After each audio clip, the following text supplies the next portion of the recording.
2005 ha transcurrido de tormenta en tormenta en el sentido más estricto de la expresión, porque en el registro de este año que termina destacan el tsunami asiático de proporciones jamás vistas por las últimas dos generaciones y la serie de huracanes que destruyeron Nueva Orleans y el sureste mexicano. 2005, en efecto, ha transcurrido de tormenta en tormenta, dicho también en su sentido más amplio. Exacto, porque de tormenta en tormenta ha caminado nuestra vida política de cara a las elecciones presidenciales de este año que está por iniciar. La sucesión presidencial de 2006 ha sido referente y explicación de las pugnas entre los partidos políticos, de los escándalos que mezclan política y corrupción, del juego sucio y de las descalificaciones de grupos y personas. Por eso, en su sentido más amplio, 2005 ha sido en lo político muy tormentoso. Porque igualmente tormentoso ha sido el insuficiente crecimiento de la economía por la incapacidad de llegar a acuerdos que promuevan las reformas estructurales que necesita el país. Año de pérdidas de personajes entrañables. 2005 será recordado por la conmovedora agonía y la muerte de uno de los papas más queridos e influyentes en el mundo contemporáneo, así como por la asunción de un nuevo pontífice que tendrá la tarea de proyectar a la Iglesia Católica hacia el nuevo milenio. En el mundo, el 2005 ha transcurrido entre la tormenta ocasionada por los sangrientos atentados del terrorismo y la no menos brutal tormenta de la guerra emprendida para combatirlo. Año en el que la intolerancia política y religiosa revivió conflictos en diversas latitudes y en el que la discriminación étnica y la marginación social hicieron arder a París y a otras ciudades europeas. Por si algo le faltara a este año que se va, la violencia dentro de nuestra vida cotidiana mostró toda su brutalidad en la disputa sangrienta que ha protagonizado el crimen organizado por el control de plazas y rutas. Inseguridad, incertidumbre y miedo dejan poco espacio a la esperanza, pero no impiden la revisión seria y objetiva de este 2005, el año que vivimos entre tormenta y tormenta.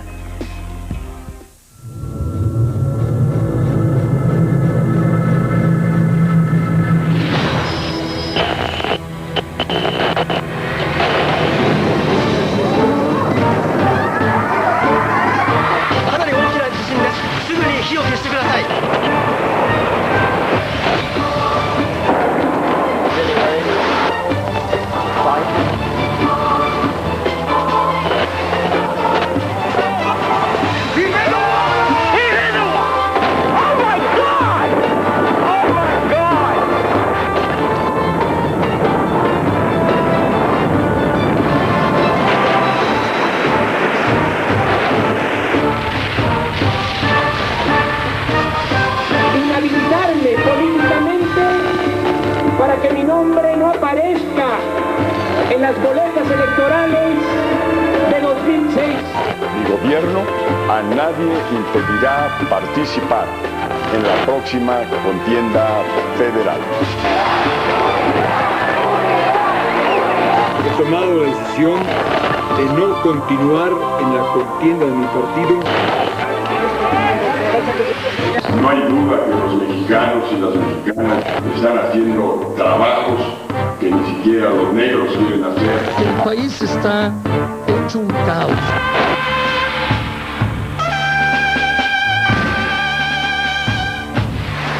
Muchos son los que quieren y uno será el escogido. Sí, protesto. Sí, protesto. Sí, protesto. Enfrentamos una delincuencia altamente sofisticada que cuenta con recursos y que en fechas recientes ha mostrado su rostro más violento. Algunos los hemos agarrado nada más al azar, en que vemos un carro bonito, nos le cerramos, nos bajamos y vas para arriba.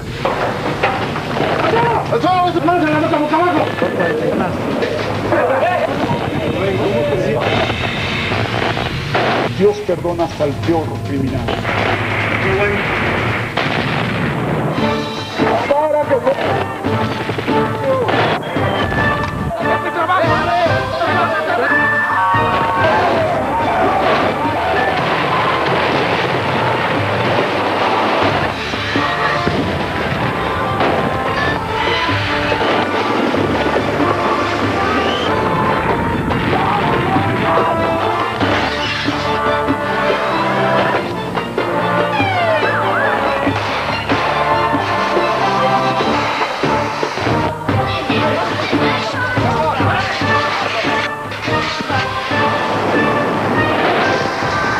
ذاك القدامى قبل شيء اللي يريد يذكر.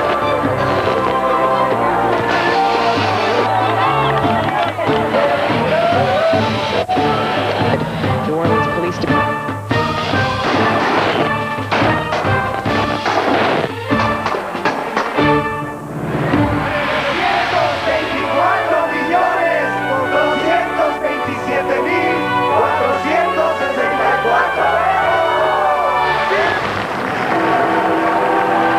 El Santo Padre, Juan Pablo II, ha fallecido.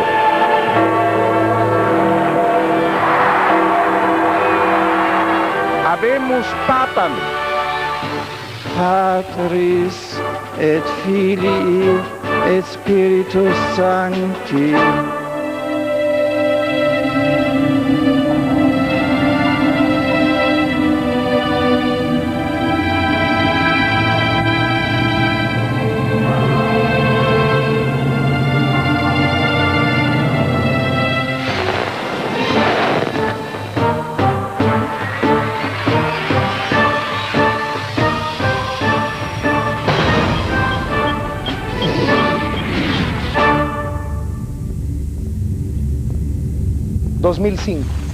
El mar se hace en la tierra.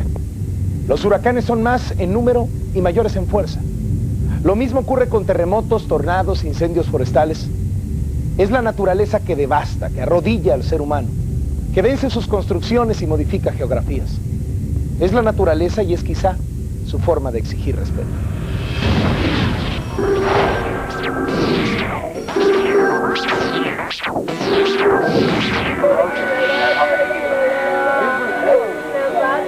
No había comenzado 2005 cuando una tragedia puso de luto al mundo.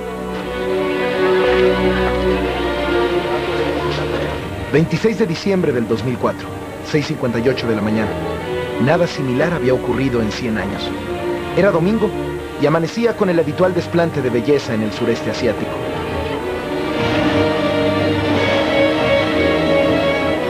En el subsuelo, las placas de India y Burma hicieron contacto. El choque liberó tanta energía que provocó un terremoto de 9 grados Richter con epicentro a kilómetros de profundidad frente a la isla de Sumatra, Indonesia. Fue como si 23.000 bombas atómicas, similares a la de Hiroshima, estallaran simultáneamente bajo la tierra. En cosa de segundos se sintió, y fuerte, en 8 países de la zona. Minutos después, todo el planeta, en mayor o menor medida, registraba las ondas sísmicas del tsunami.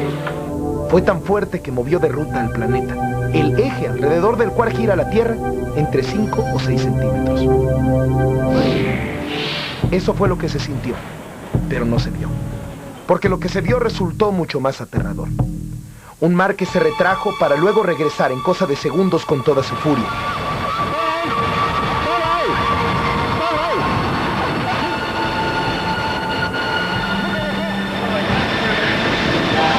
Olas de 10, 15, 20, 30 metros de altura que viajaban tan rápido como un avión, a 800 kilómetros por hora. Una pared de agua que no tuvo misericordia.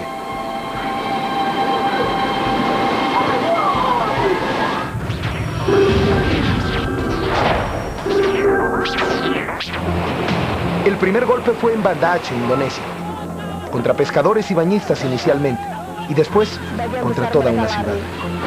El 80% de la población murió.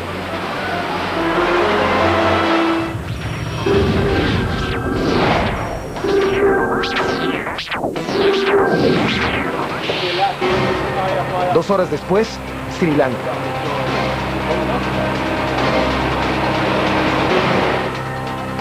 Luego, el sur de la India, Malasia, las Islas Maldivas, Tailandia, Birmania, Bangladesh. Las olas mortales llegaron hasta África, en Somalia y Kenia. Hoy sigue sin saberse con certidumbre cuántos murieron.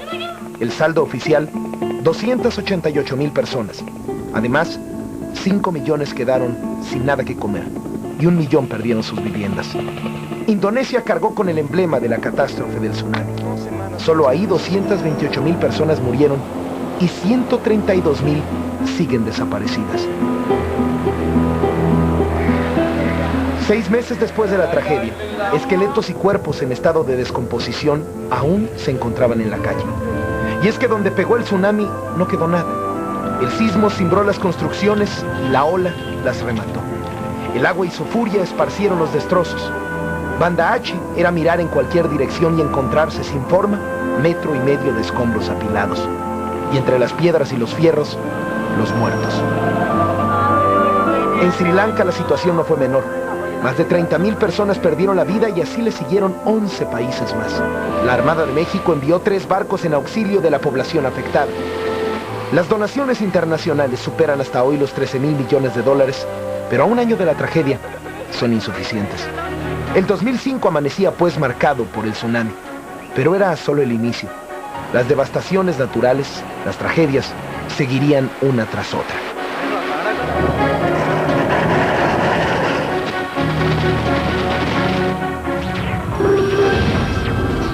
En el Caribe, los 21 nombres previstos para los ciclones de este año fueron insuficientes.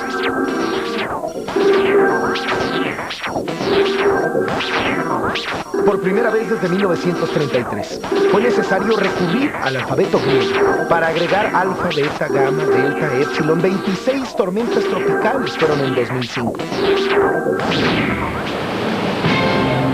Y otro récord, 13 se convirtieron en huracanes.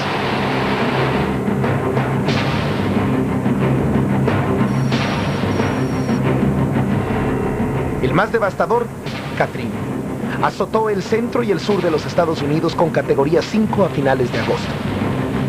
Golpeó 6 estados: Luisiana, Mississippi, Alabama, Florida, Georgia y Tennessee. Los mayores daños en Nueva Orleans, una ciudad construida 2 metros por abajo del nivel del mar y rodeada de diques que la ponían a salvo de las aguas del río Mississippi y del lago Pontchartrain.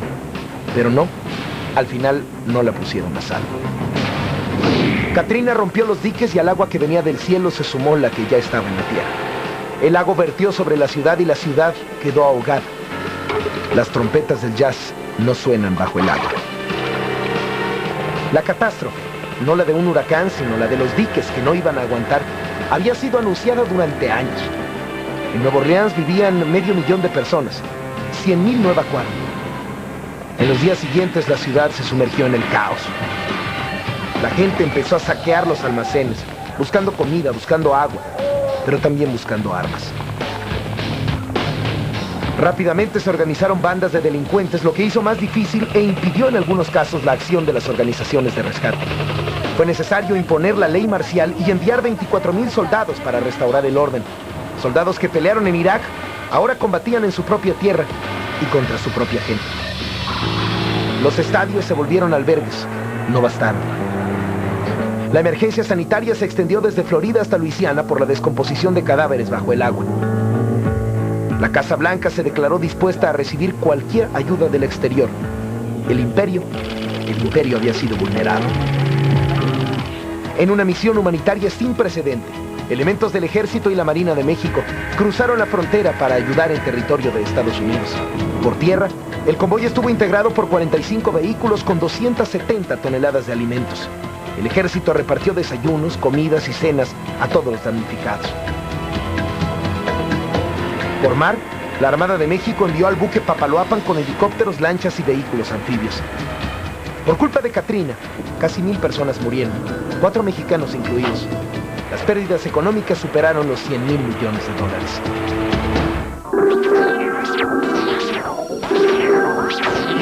No habían pasado ni 3 semanas cuando otra amenaza al acecho. El 22 de septiembre, Rita llegó a Texas. El saldo, 9 personas fallecidas y grandes inundaciones en ese estado y en Mississippi. 24 ancianos murieron a bordo de un autobús cuando huían del ciclón. Y es que por el puro recuerdo de Katrina, todo el mundo salió corriendo.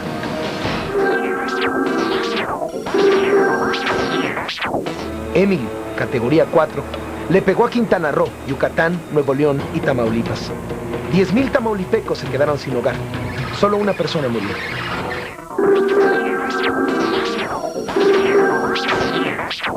En octubre, la devastación llegó a México y Centroamérica de la mano de Stalin. No parecía una amenaza, pero el problema no era su baja categoría, apenas la 1, la más débil entre los huracanes, sino la cantidad de agua que traía. El martes 4 de octubre, Stan azotó las costas de Veracruz. En unas horas, provocó 2 millones de damnificados y daños por casi 9,000 millones de pesos. Pero en la zona más pobre de México, Stan fue solo el remate, la puntilla. Desde días antes, intensas lluvias habían azotado día y noche Chiapas, Oaxaca, Guerrero. Stan modificó la geografía del sureste a causa del desbordamiento de 82 ríos. En Chiapas, el Suchiate, el que divide la frontera México-Guatemala, arrancó pedazos de nuestro territorio con todo y casas. En Tapachula, el río Coatán partió en dos la ciudad.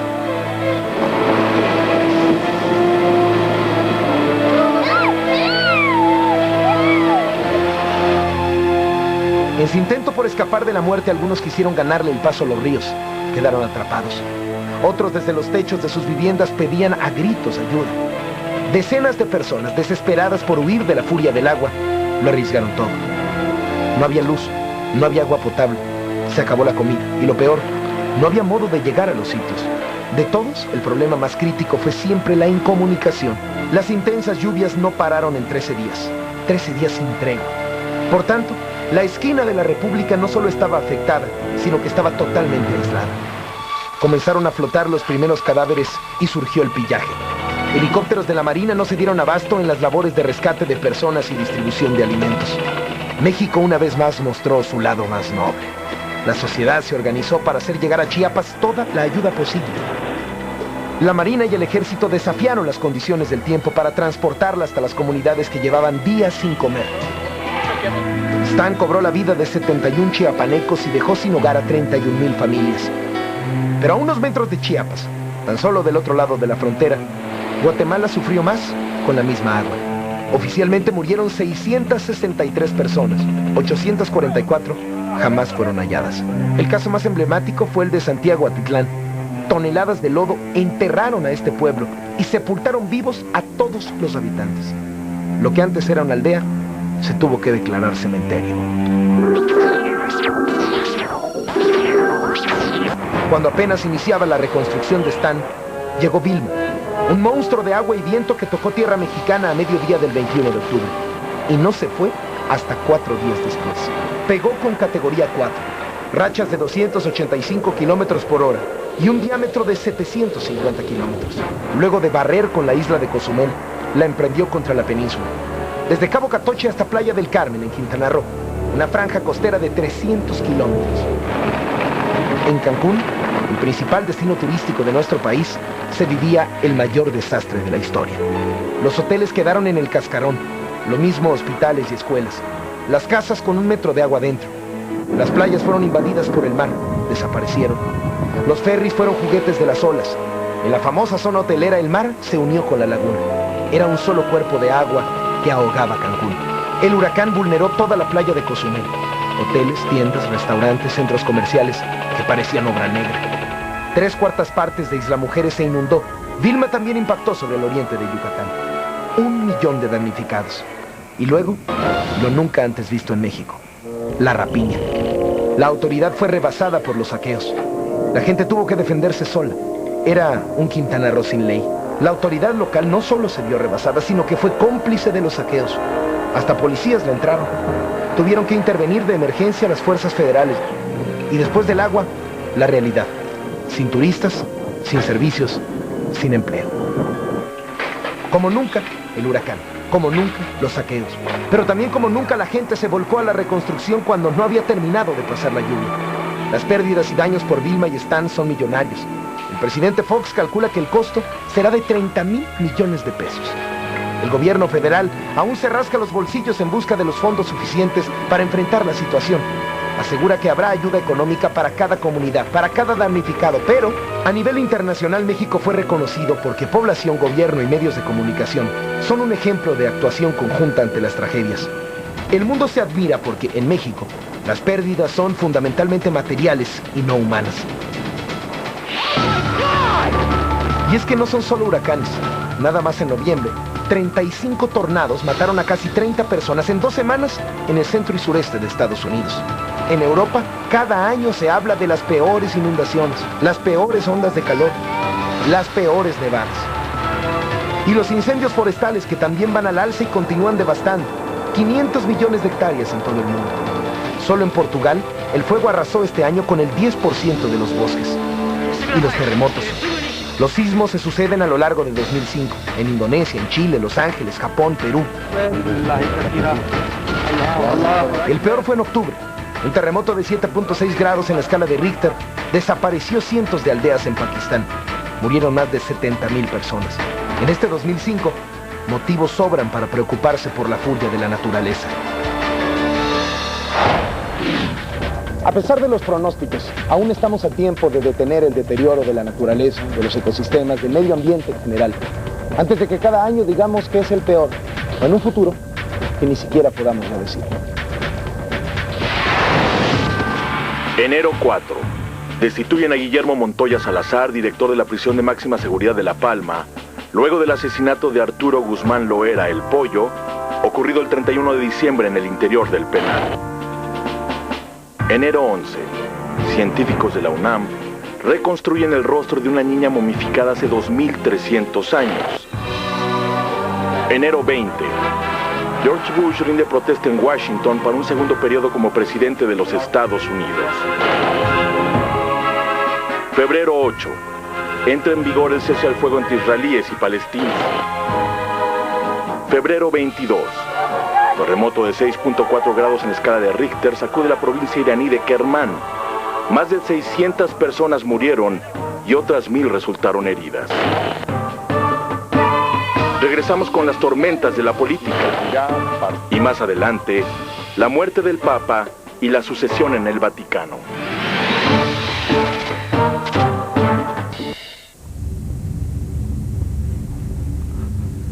Este año que termina fuimos testigos, acaso como nunca antes en la historia reciente, de los graves inconvenientes de mezclar lo político con lo jurídico, o lo jurídico con lo político. Unos con maniobras políticas impidieron la aplicación de la ley. Otros sin recato alguno usaron la ley con deliberadas intenciones políticas. Un caso que retrata esta mezcla robó la atención del país y se transformó en una verdadera tormenta política este año que termina. ¿Cuál? El juicio de procedencia y desafuero del entonces jefe de gobierno de la Ciudad de México, Andrés Manuel López Obrador.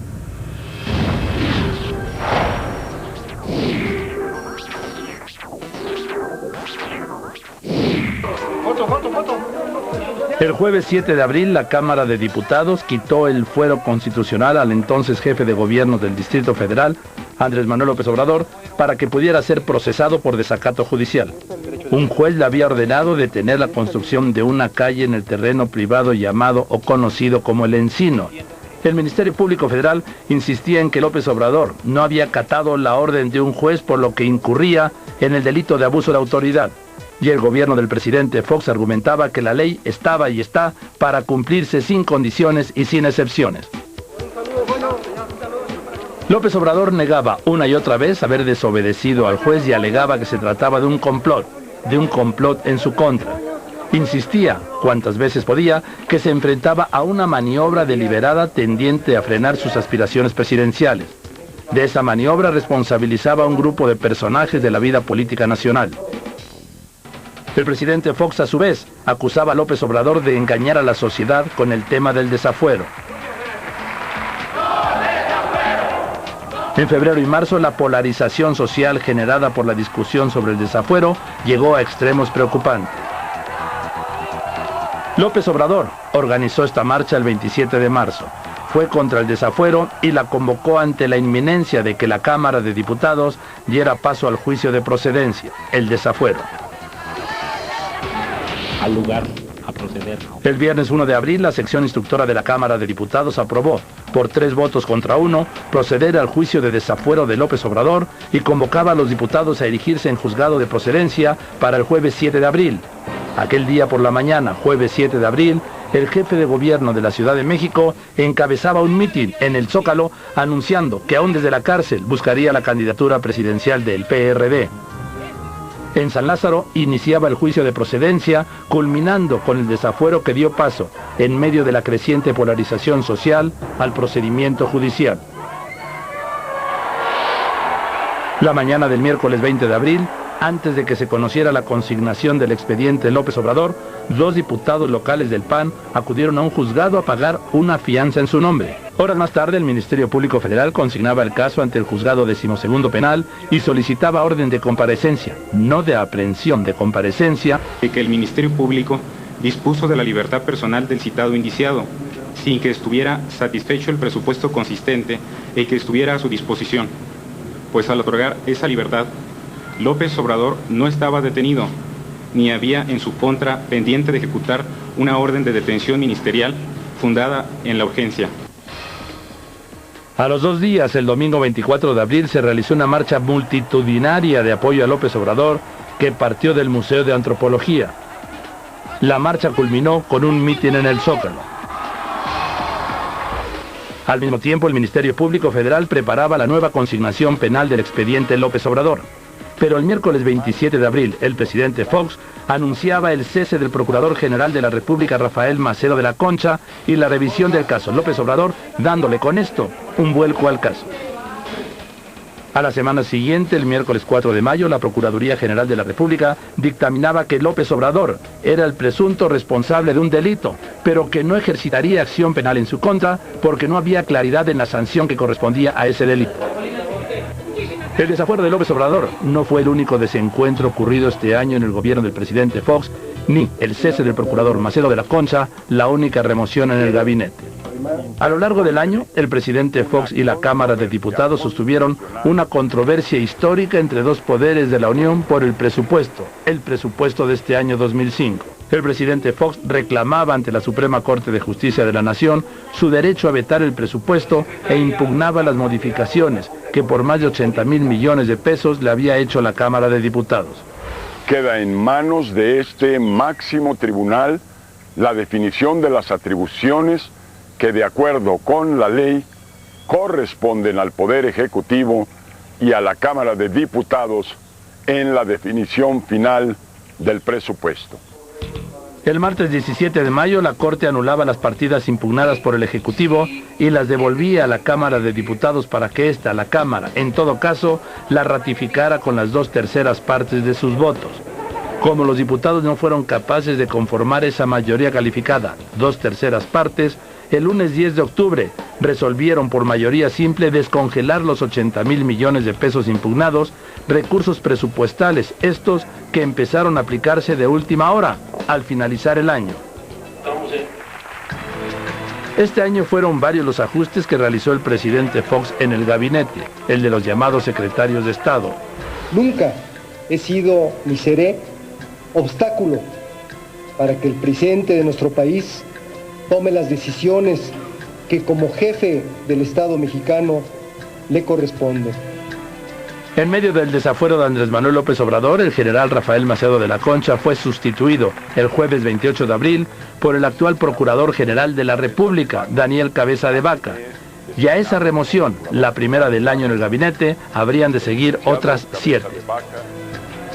Santiago Krill renunció a la Secretaría de Gobernación el miércoles 1 de junio para dedicarse de lleno a su precampaña política. El presidente Fox nombró al día siguiente a su relevo, Carlos María Abascal Carranza. Al aceptar la renuncia de Santiago Krill y desearle el mejor de los éxitos en cada una de sus metas, también hago público el nombramiento de Carlos María Abascal como titular de la Secretaría de Gobernación. México merece y tendrá elecciones equitativas, transparentes, respetuosas y confiables que fortalezcan la transición democrática en que está inmersa nuestra nación. Para cubrir la vacante que había dejado Abascal en la Secretaría del Trabajo, el presidente Fox nombró a Francisco Salazar Sáenz. Y a estos nombramientos del mes de julio sumó el del jueves 23, cuando designó a José Luis Luege para sustituir en la Semarnat a Alberto Cárdenas Jiménez, quien también renunciaba para buscar la candidatura presidencial del PAN.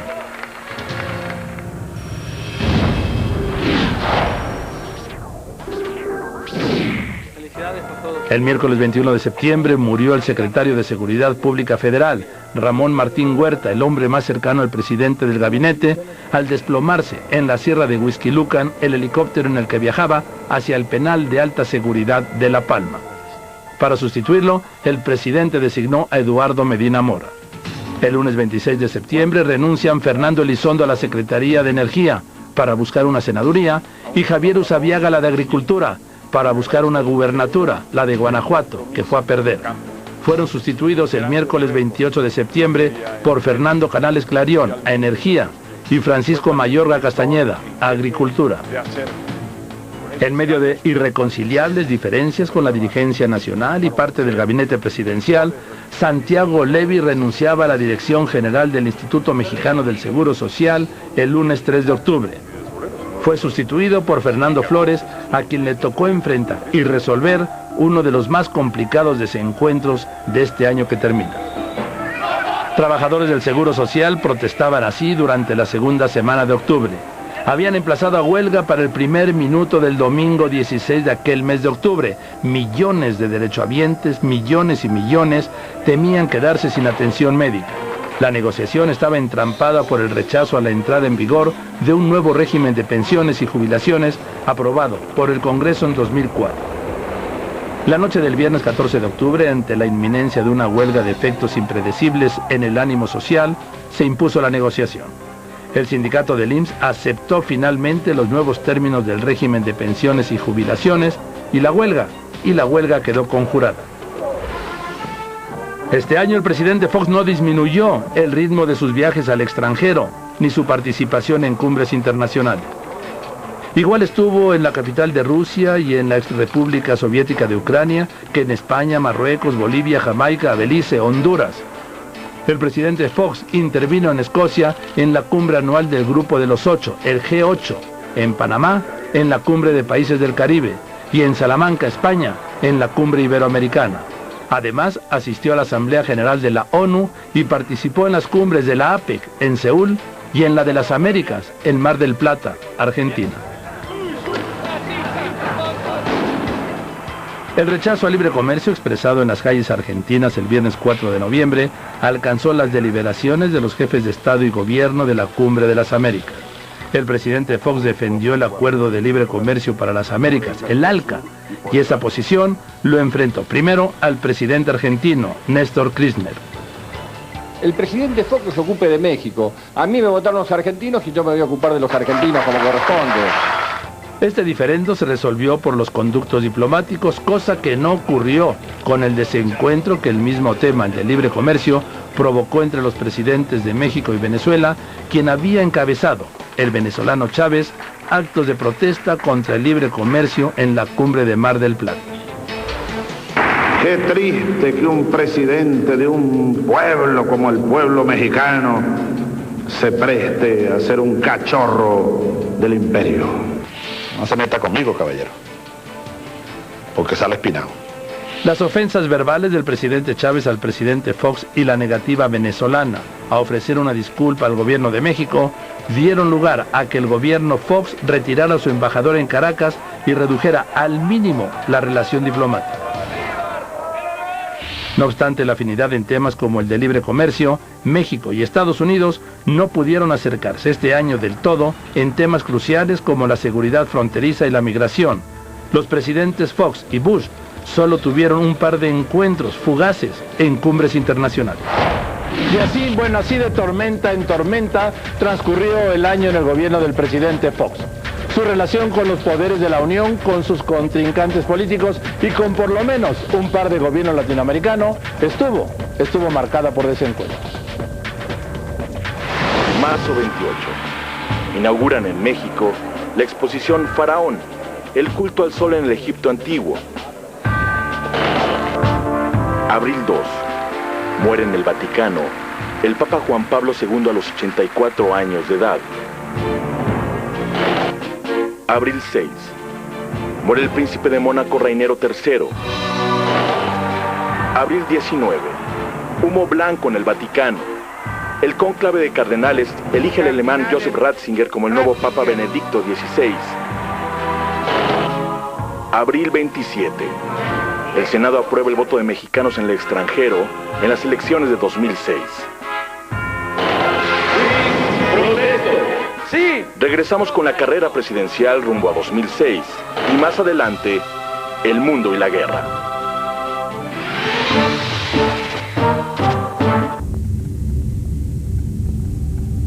Todos los caminos llevan hacia el 2006, un año fundamental en la política mexicana. Este año que termina ha estado marcado por la definición de quienes competirán por la presidencia de la República el próximo 2 de julio. Pero la lucha de políticos y partidos de cara a esa elección presidencial, así como la renovación del Congreso y la disputa por la jefatura del gobierno del Distrito Federal, dio lugar este año a enfrentamientos, a disputas internas y a algunos escándalos.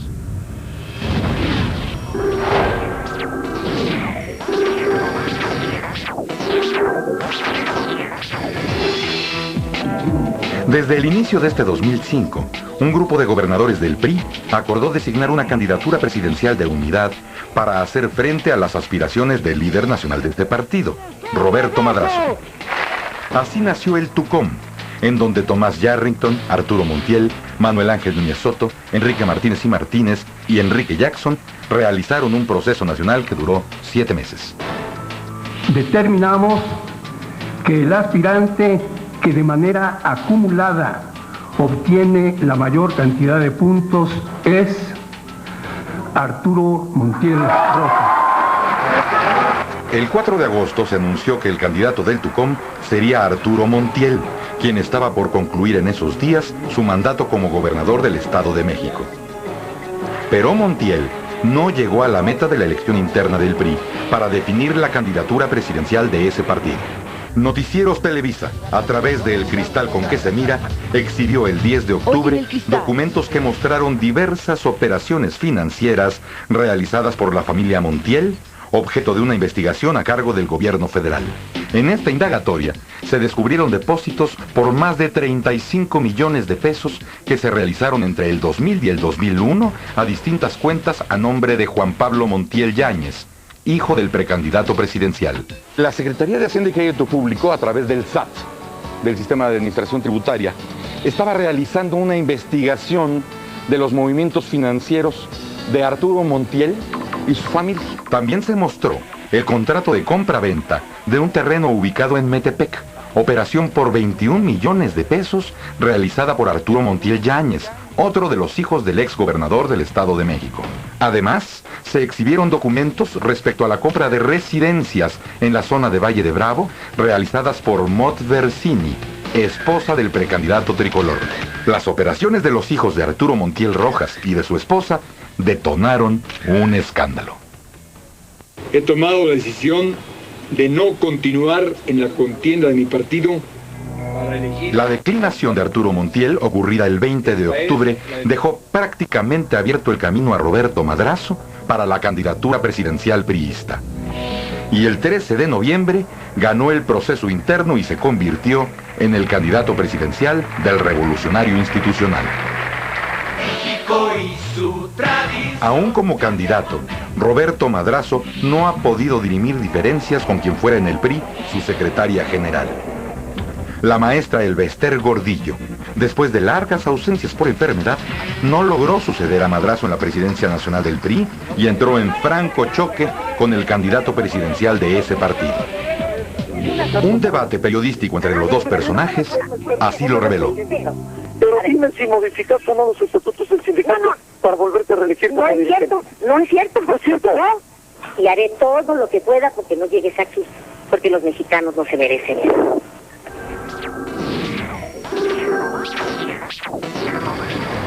El PAN también vivió este año un proceso interno de cara a la elección presidencial del 2006.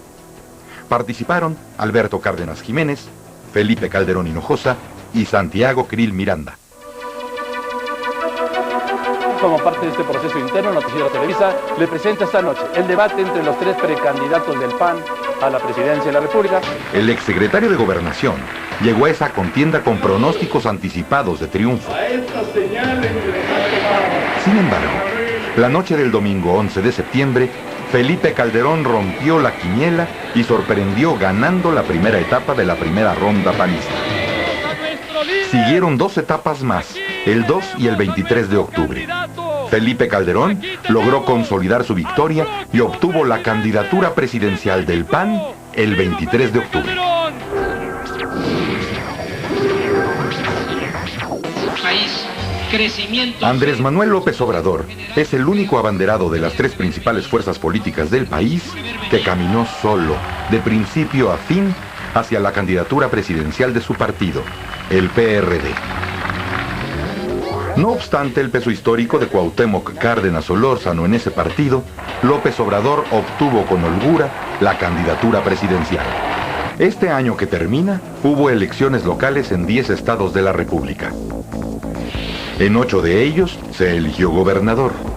Los resultados: 6 gubernaturas para el PRI: Quintana Roo, Hidalgo, Colima, Estado de México, Nayarit y Coahuila. 2 gubernaturas fueron para el PRD: Baja California Sur y Guerrero. Y ninguna gubernatura pudo ganar el PAN.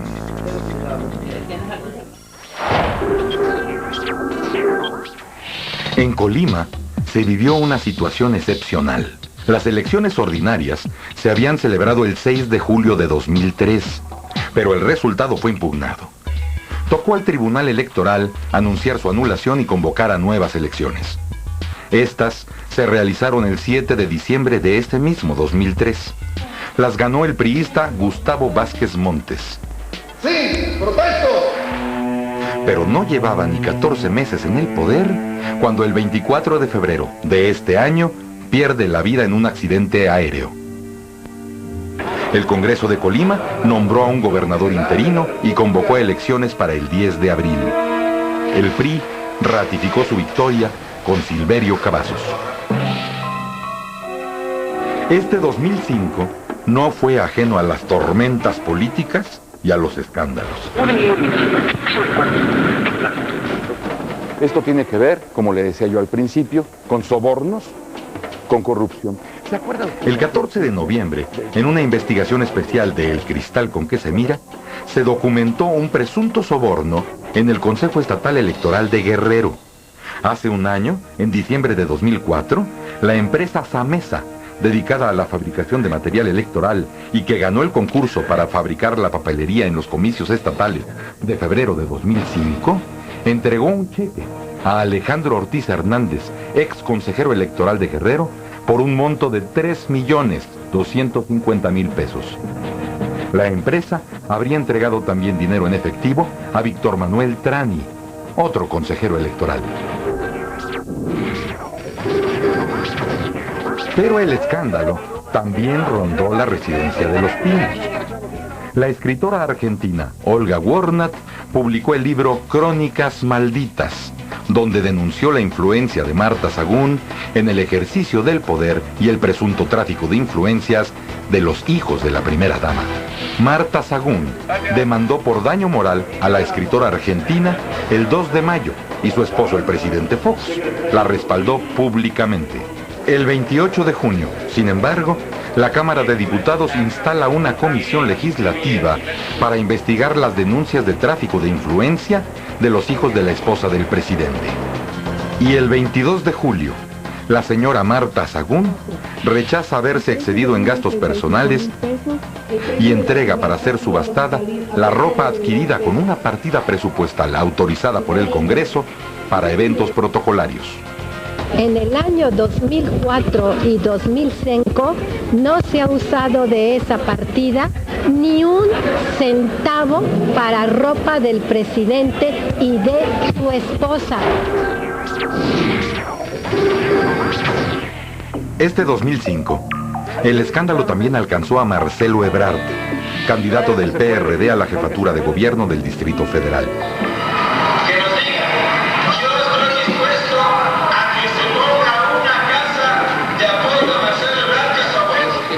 Este video, difundido el 16 de julio, muestra en un acto proselitista a Miguel Bortolini, delegado en Coyoacán, convocando a beneficiarios de los programas sociales del Distrito Federal a apoyar a Marcelo Ebrard, entonces secretario de Desarrollo Social del gobierno capitalino.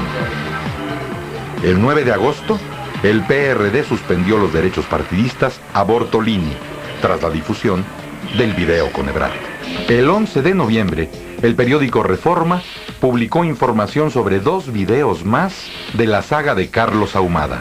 Ahora se veía al ex perredista Ramón Sosamontes entregando una maleta con $1 millón a Carlos Ahumada. Y en otra videograbación aparecía el ex candidato perredista y panista al gobierno de Oaxaca, Gabino Cue, hablando sobre el posible respaldo financiero de Ahumada a su campaña. Cue negó que se hubiera concretado cualquier trato y Sosamontes explicó que solo devolvía un dinero que, según él, no quiso aceptar.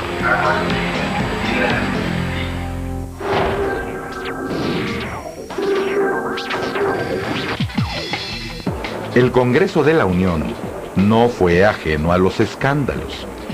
El 26 de octubre, el diputado del PAN, Miguel Ángel Toscano, integrante de la Comisión de Hacienda, denunció que las empresas tabacaleras que operan en México corrompieron las conciencias de algunos legisladores. La intención, según el panista Toscano, fue conseguir derrotar un proyecto que elevaba los impuestos a los cigarros. El diputado panista no reveló entonces la identidad de los acusados, pero lo hizo el 29 de noviembre. Y por parte de los diputados, tenemos, pues por parte del PAN, Felipe Puelles Espina, por parte del PAN, Francisco Javier Valdés de Anda, por parte del PRI, Luis Antonio Ramírez Pineda, por parte del PRI, Irma Guadalupe Moreno Valles, por parte del PRI, Raúl Mejía González, por parte del PRI, Hilaria Domínguez Arbizu, un exfuncionario subsecretario de Gobernación, Humberto Aguilar Coronado. Ese mismo día, el asunto desató un ríspido debate en la Cámara de Diputados. El perro a los 15 días abre los ojos, los pendejos nunca, ¿eh? Y eso va para usted, compañero Toscano. Lo pendejo se va a quitar estudiando, ¿no? Pero los rateros a ellos nadie se los quita.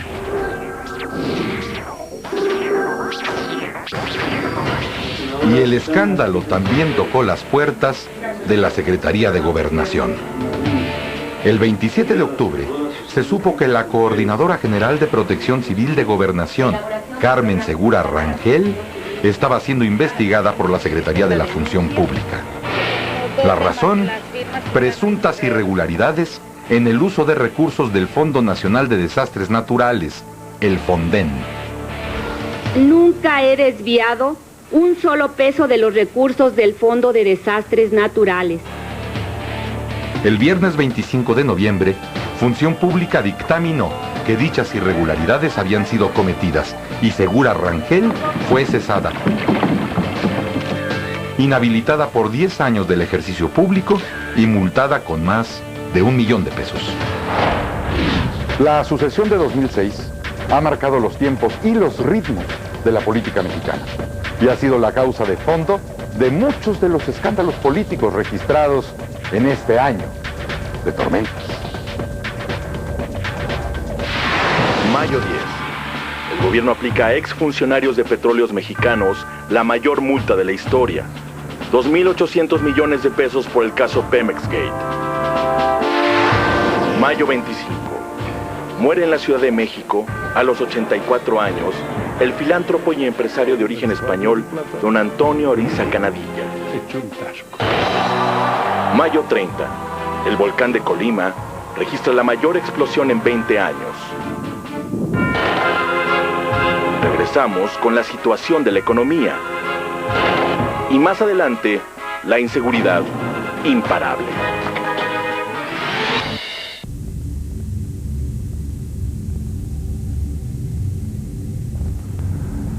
La tormenta política que México enfrentó en 2005 contrastó con la calma, la estabilidad y la tranquilidad de los mercados financieros.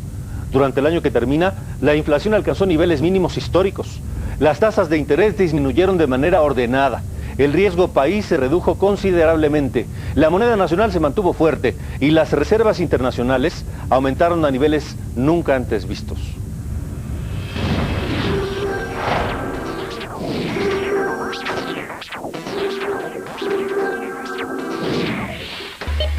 A pesar que 2005 empezó con presiones inflacionarias, el Banco de México aplicó 3 cortos y logró reducir la expectativa de inflación a tal grado que el último trimestre del año relajó en 3 ocasiones la política monetaria mediante la disminución de la tasa de fondeo. La estimación de inflación anual en 2005 estuvo dentro del objetivo planeado por Banco de México. Gracias a la disciplina fiscal y al buen manejo de la deuda, el nivel riesgo país ha bajado 675 puntos de 1998 a la fecha. El índice de confianza de los consumidores aumentó en octubre. Esto y los buenos resultados de las empresas permitieron que la Bolsa Mexicana de Valores alcanzara en más de 45 ocasiones máximos históricos.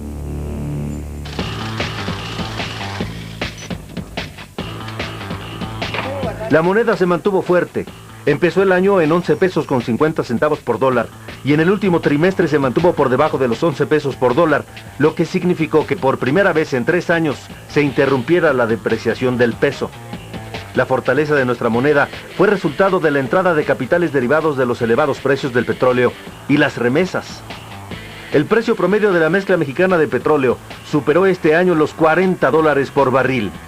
Otro factor que apuntaló al peso fueron las remesas.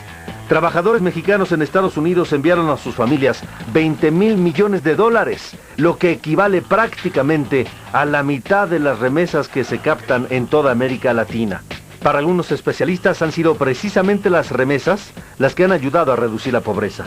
Para otros, el control de la inflación y el programa Oportunidades ha ayudado a combatir la miseria. Lo cierto es que según el Banco Mundial, el número de mexicanos en pobreza extrema bajó 6.6% en los últimos 4 años. La Comisión Económica para América Latina y el Caribe, la CEPAL, reconoció los avances de México hacia la meta de reducir la pobreza en 50% antes del año 2015, planteada en los Objetivos de Desarrollo del Milenio. 3 millones de mexicanos saldrán de la pobreza extrema antes de que termine el gobierno del presidente Fox, informó el Comité Técnico para la Mediación de la Pobreza. Una buena noticia, aunque insuficiente, porque aún sobreviven en la pobreza 49 millones de mexicanos, de los cuales 25 millones habitan en las ciudades. Según el Programa de las Naciones Unidas para el Desarrollo, las comunidades más pobres de México se encuentran en la montaña de Guerrero, la Mixteca oaxaqueña, la Sierra de Songolica en Veracruz y la Sierra Negra en Puebla. No se ha podido avanzar más para aliviar la pobreza extrema porque el país no ha crecido lo suficiente. La Secretaría de Hacienda informó que la economía creció 3%, muy por debajo de lo que el país necesita para resolver sus problemas sociales. Parte de la solución está en las reformas estructurales. El gobernador del Banco de México recomendó a los candidatos a la presidencia de la República fijar su debate en el crecimiento económico que tanta falta le hace a México. La iniciativa privada también hizo un llamado a políticos y legisladores para que dejen atrás discusiones inútiles y se pongan a trabajar en favor de los mexicanos. Pero no todo fue encono en el poder legislativo. En un intento por frenar el deterioro financiero de Petróleos Mexicanos, convertida en la empresa petrolera más endeudada del mundo, con un monto de $48,000 millones, diputados y senadores aprobaron el nuevo régimen fiscal de Pemex, que contempla la disminución en el pago de impuestos.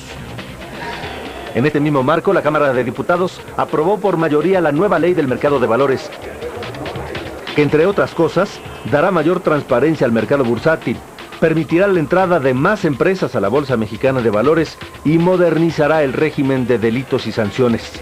Sin embargo, el vacío de reformas estructurales impidió el incremento de la competitividad. Por 4º año consecutivo, México se desplomó 7 peldaños en el índice mundial de competitividad, al pasar del lugar 48 al 55. En los últimos 3 años, México perdió $30,000 millones por no ser competitivo en el entorno internacional. ¿Algún trabajo de plomería, miren? ¿Algo de plomería, gas? El desempleo fue un reflejo de la caída de la competitividad. En el año se crearon 750,000 nuevos empleos en México. Pero no fueron suficientes. El sector privado asegura que hay un déficit de cerca de 300,000 plazas de trabajo. Ante este panorama, creció el empleo informal, que ya ocupa la mitad de la población económicamente activa del país. La resolución final a la controversia constitucional por el presupuesto de este año abrió las puertas para que el Congreso aprobara sin incidentes un presupuesto con disciplina fiscal para 2006. Pero se quedó en el tintero una solución definitiva al tema de las pensiones. En el caso del Seguro Social, la solución fue temporal. Y es que el déficit de los esquemas de pensiones públicos federales y estatales representan 116% del Producto Interno Bruto, según la Secretaría de Hacienda. 2005 fue el año en que se escribió el último capítulo del FOBAPROA. Los 4 principales bancos de México entregaron pagarés por 239,000 millones de pesos. A cambio recibieron nuevos bonos por 128,000 millones de pesos que podrán ir cobrando. El intercambio de pagarés reduce la carga de deuda que aún tiene el gobierno con esos bancos en un 52%. México tuvo en 2005 estabilidad y blindó la economía al prepagar la deuda con vencimientos entre 2005 y 2007. En este sentido, José Ángel Gurría, quien fue electo el 30 de noviembre como secretario general de la Organización para la Cooperación y el Desarrollo Económico, OCDE, aseguró que no habrá crisis sexenal. Ya ganamos la conciencia y la cultura de la estabilidad económica. Quiere decir, los déficits, la inflación, las bajas tasas de interés, el problema de la deuda o el problema del régimen de flotación de la moneda ya no serán el motivo de una crisis. Pero el problema ahora son los retos de las segundas derivadas. Es el crecimiento sostenido, la generación de empleos con aumento de productividad. El blindaje macroeconómico, finanzas públicas sanas y una firme política monetaria asegurarán que al menos en lo económico el país transite el cambio de gobierno sin sobresaltos. Pero la estabilidad de la economía y la disciplina fiscal y monetaria no fueron suficientes para cubrir las asignaturas pendientes, el crecimiento y el empleo. México sigue creciendo a tasas insuficientes para resolver sus problemas sociales. En 2005 el país se enfrascó nuevamente en batallas políticas que postergaron las reformas necesarias para aumentar la competitividad de la economía. Para 2006 el reto será que los procesos electorales y el cierre del sexenio no afecten la estabilidad de la economía. Junio 9. Raúl Salinas de Gortari obtiene un amparo y 5 días después, el 14 de junio, sale de la cárcel. Junio 30. España reconoce el matrimonio entre personas del mismo sexo y legaliza la adopción de niños por parejas de homosexuales. Julio 6. Gana la ciudad de Londres, la sede de los Juegos Olímpicos de 2012. Julio 26. Exoneran al expresidente Luis Echeverría y a su secretario de Gobernación, Mario Moya Palencia, de los crímenes presuntamente cometidos durante la llamada Guerra Sucia.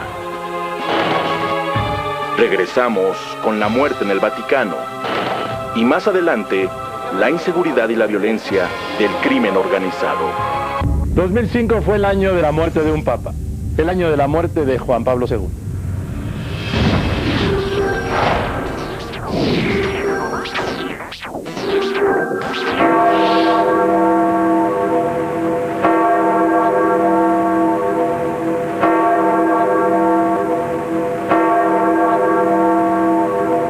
El sábado 2 de abril de este 2005 ocurrió lo que ya se esperaba, pero nadie quería que ocurriera, mucho menos aún tratándose de un hombre que por su gran resistencia física había desafiado muchas veces a la muerte.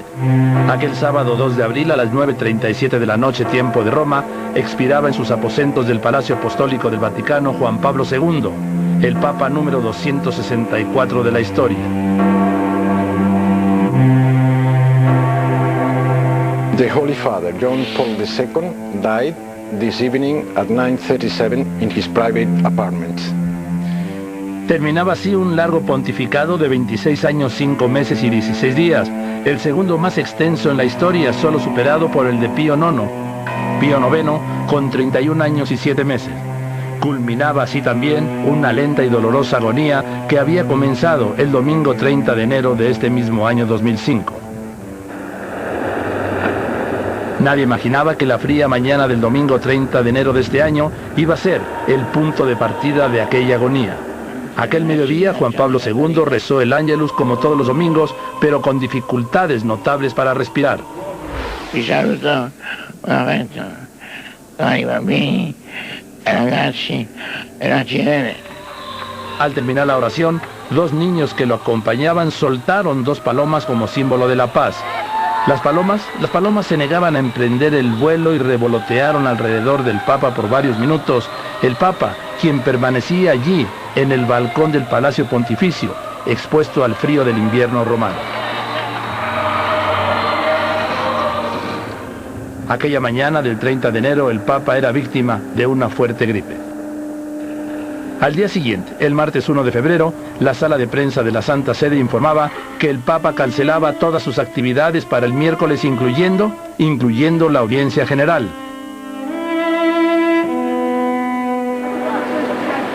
La noche de aquel martes 1 de febrero, el Papa fue internado de emergencia en el Hospital Gemelli por una crisis respiratoria.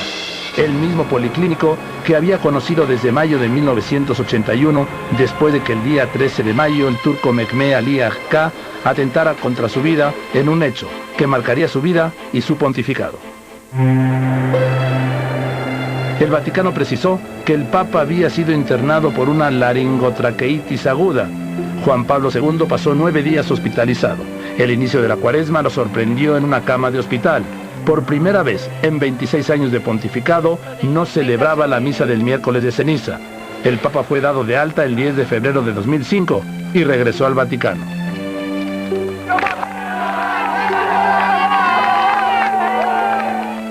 A los 2 días, ese domingo 13 de febrero, Juan Pablo II reapareció públicamente. Desde el balcón de su estudio en el Palacio Pontificio, encabezó el rezo del Ángelus.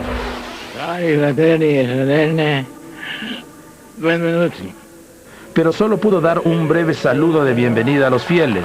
El Vaticano intentaba ser optimista. Hablaba de una mejoría en la salud del Papa, pero las cosas seguían mal, tan mal que el 21 de febrero Juan Pablo II canceló la audiencia pública general del miércoles 23 de febrero. Solo pudo videograbar una ceremonia en la soledad de su biblioteca que fue transmitida a los fieles en la plaza de San Pedro y a quienes habían asistido al aula Paulo VI. Fue una audiencia virtual y la señal evidente sobre todo de que su salud no andaba nada bien. Después de este mensaje dramático y conmovedor, el Vaticano ya no pudo ocultar su alarma, la verdad.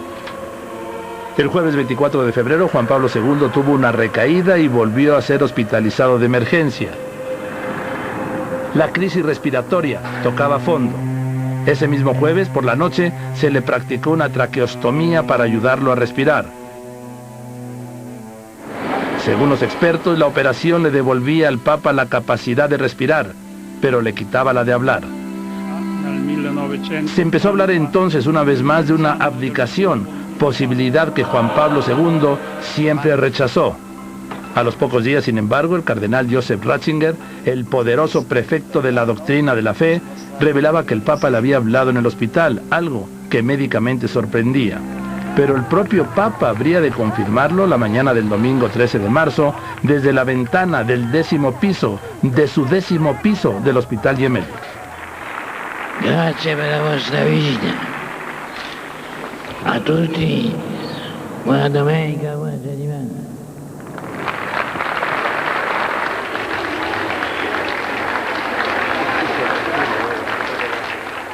Ese mismo domingo, 13 de marzo, por la noche, Juan Pablo II salió del Policlínico Gemelli después de 18 días de hospitalización.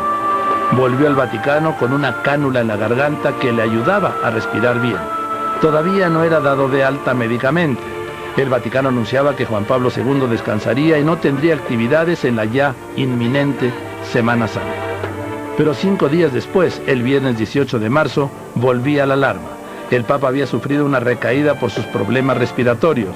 El martes 22 de marzo, el equipo médico del Papa rechazaba que fuera a ser hospitalizado nuevamente. El Vaticano confirmaba que Juan Pablo II no encabezaría, como siempre lo había hecho en el Coliseo Romano, el rito del Vía Crucis del Viernes Santo.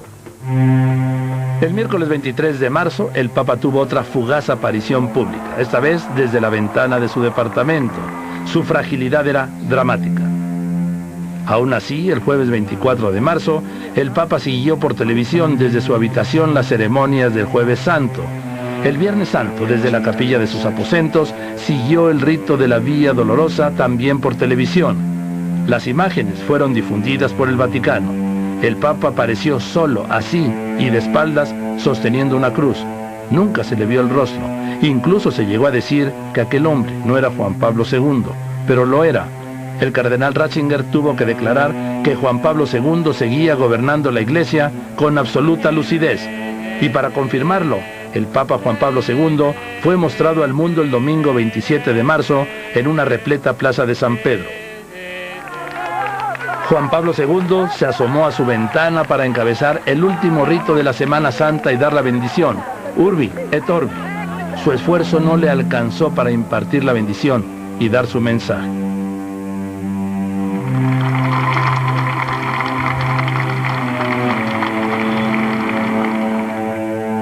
En un esfuerzo ya conmovedor, Juan Pablo II se volvió a mostrar en público durante la audiencia general del miércoles 30 de marzo.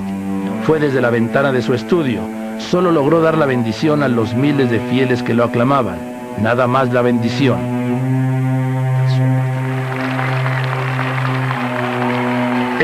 Esta fue la última vez que se le vio con vida en público. La tarde de aquel mismo miércoles 30 de marzo, los médicos le insertaron al Papa una sonda nasoestomacal para alimentarlo y fortalecerlo. Una nueva hospitalización fue ya descartada de plano. El jueves 31 de marzo, la salud del Papa entró en una fase crítica, terminal, ahora por una infección urinaria que desató una altísima fiebre y la súbita caída, el desplome de la presión arterial. Cardenales cercanos al primer círculo de la curia romana aseguraban que el Papa estaba al final de su vida, que había recibido la unción de los enfermos, la extrema unción. El Vaticano confirmaba el viernes 1 de abril que Juan Pablo II enfrentaba ya una insuficiencia cardiocirculatoria y renal. La mitad del mundo se fue a dormir con esta información. Llegó el sábado 2 de abril de 2005. Aquel hombre que vino del frío, que estaba a 16 días de cumplir 85 años, expiraba aquel sábado 2 de abril en su habitación del tercer piso del Palacio Pontificio. Un shock séptico y un colapso cardiorrespiratorio irreversibles acabó con su vida a las 9 de la noche, con 37 minutos, tiempo de Roma, de aquel sábado 2 de abril. Nostro amatissimo Santo Padre Giovanni Paolo II è tornato alla casa del Padre. Preghiamo per lui.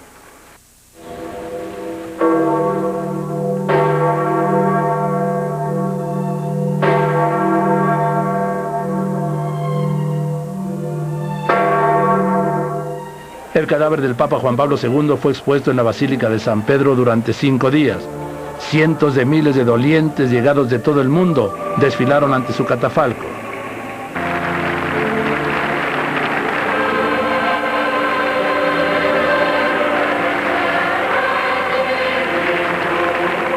$4 millones de personas, entre ellas 200 jefes de Estado y de Gobierno, cabezas coronadas, asistieron a sus funerales.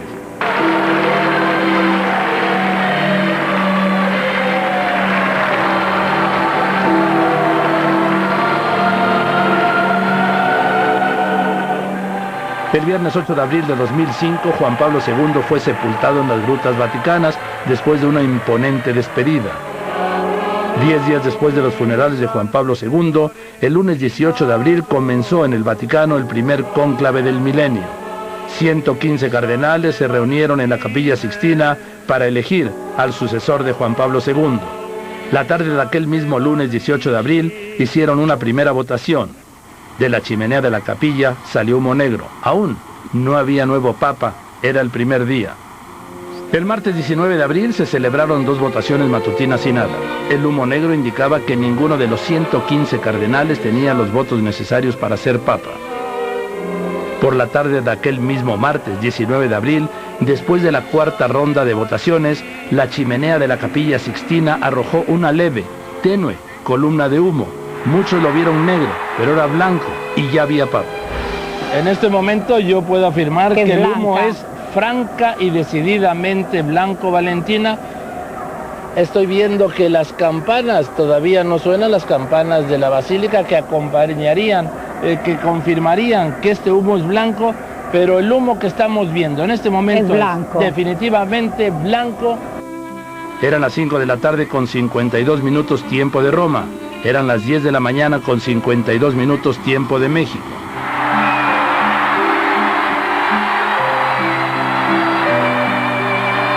En medio del repicar de las campanas de San Pedro confirmando la elección del Papa, apareció el cardenal protodiácono Jorge Medina Esteves en el balcón central, el de las bendiciones de la Basílica de San Pedro.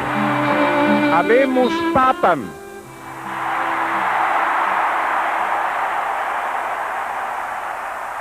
Sancte Romane Ecclesiae Cardinalem Ratzinger.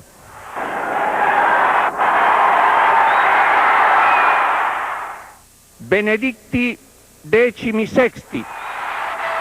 El cardenal alemán Joseph Ratzinger, de 78 años, decano del Colegio Cardenalicio, y hasta la muerte de Juan Pablo II, prefecto para la Congregación de la Doctrina de la Fe, había sido elegido como el Papa 265 de la historia y asumía el nombre, Benedicto XVI.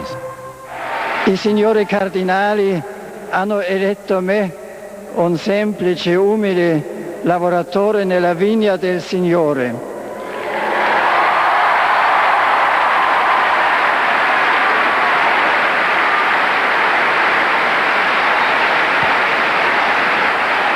Mi consola il fatto che il Signore sa lavorare e agire anche con strumenti insufficienti e soprattutto mi affido alle vostre preghiere.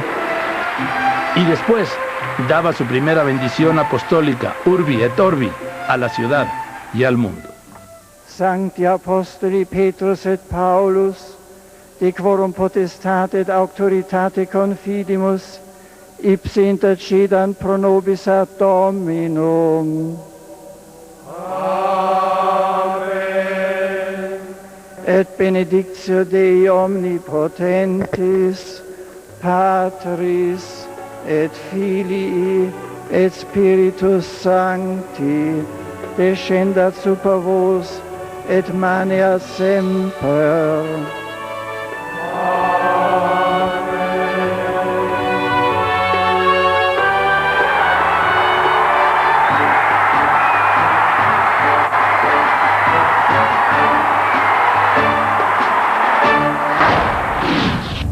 Y así comenzó el pontificado de Benedicto XVI, el Papa 265 de la historia, el sucesor de Juan Pablo II, el Papa que transformó al mundo, que amó a México y que nos visitó en 5 ocasiones, aquel Papa que llegó del frío y que murió el 2 de abril de este año que transcurrió entre tormenta y tormenta.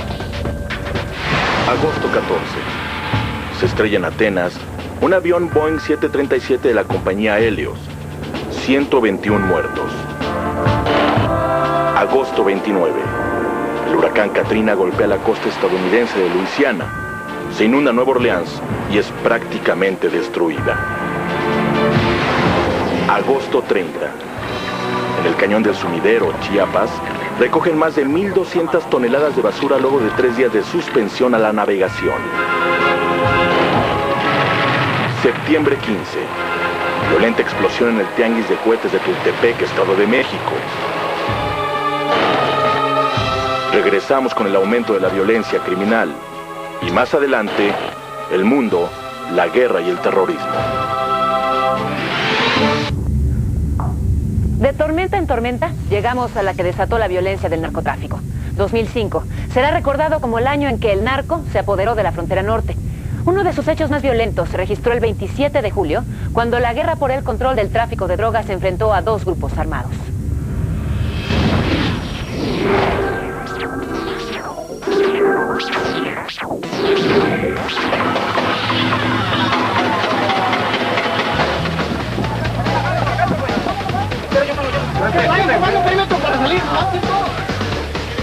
Ocurrió frente al número 2411 de la calle de Mexicali en la colonia Madero de Nuevo Laredo.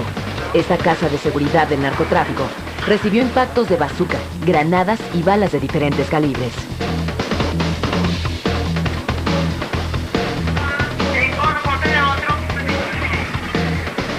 Cinco horas después, a 10 calles de distancia, otra banda de delincuentes fue baleada. Adentro de esta residencia fueron abandonados 9 cuernos de chivo, 24 cargadores, una granada de fragmentación, 15 cargadores de pistola y 1.500 cartuchos. Ante el aumento de la violencia, el gobierno mexicano creó el programa México Seguro. En Nuevo Laredo se realizó un macrooperativo con 600 agentes de la Policía Federal Preventiva y 300 de la Policía Estatal Preventiva. El ejército, a su vez, patrulló las calles de Culiacán y Mazatlán en el estado de Sinaloa. Prácticamente todo el norte de México fue sometido a una vigilancia excepcional. Aún así, los estados norteamericanos de Arizona y Nuevo México decretaron el estado de emergencia en sus localidades fronterizas, al señalar que la violencia del narcotráfico había convertido esos territorios en tierra de nadie.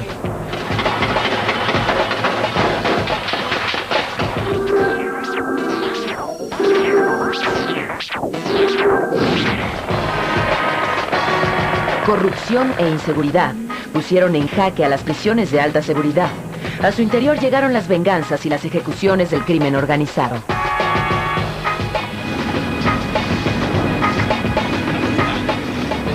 Los capos más peligrosos del narco y otros famosos delincuentes fueron cambiados a otros penales de alta seguridad el 18 y el 19 de enero para contrarrestar la fuerza que ejercían aún desde la prisión.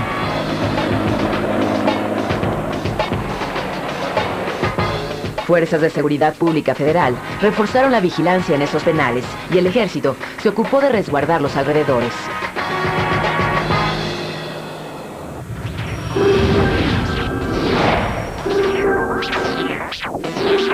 Cristian García Montante, 20 años. Fernando García Montante. ¿Está usted preso? Sí, señor. Robo. Vicente García, 20 años. Coronel Matías Aguilar, 26 años. ¿A qué se dedica?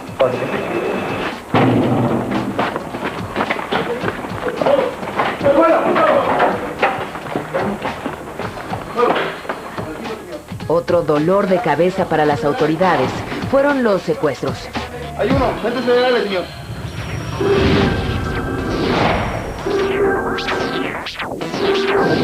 Sin duda, el más comentado fue el del director técnico de Cruz Azul, Rubén Omar Romano. Romano fue secuestrado el 19 de julio al salir del campo de entrenamiento de La Noria. Lo interceptaron en su camioneta en el antiguo camino a Xochimilco. Romano fue liberado por agentes de la AFI el 21 de septiembre, 65 días después de haber permanecido en un cuarto maloliente de una casa de seguridad en Iztapalapa. Sus plagiarios conformaban la banda de Los Canchola y planearon su secuestro desde el reclusorio norte. En agosto, la AFI liberó a 2 personas que estaban secuestradas en Iztapalapa. En el lugar fueron detenidos 3 plagiarios que resultaron ser los secuestradores de las hermanas Ernestina Sodi y Laura Zapata. Esta última fue trasladada hasta la casa de seguridad de Iztapalapa, donde identificó inmediatamente el lugar de su cautiverio.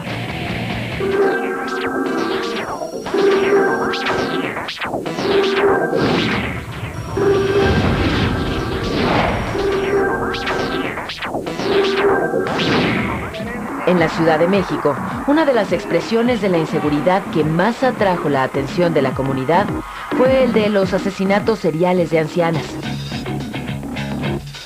El asesino o la asesina en serie, reconocido por primera vez como tal por las autoridades desde que comenzó a operar hace 2 años, puso de cabeza a los agentes de la Procuraduría y a los peritos que realizaron varios retratos hablados en vano. En la mayoría de los casos, los homicidios fueron por asfixia o estrangulamiento. Hasta el momento, la Procuraduría Capitalina no sabe quién es el homicida en serie.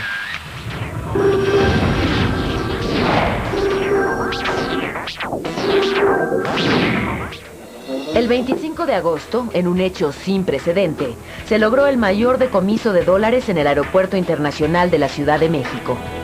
$7.840.400 ocultos en 2 freidoras, un rosticero y un regulador iban a ser enviados a Bogotá, Colombia.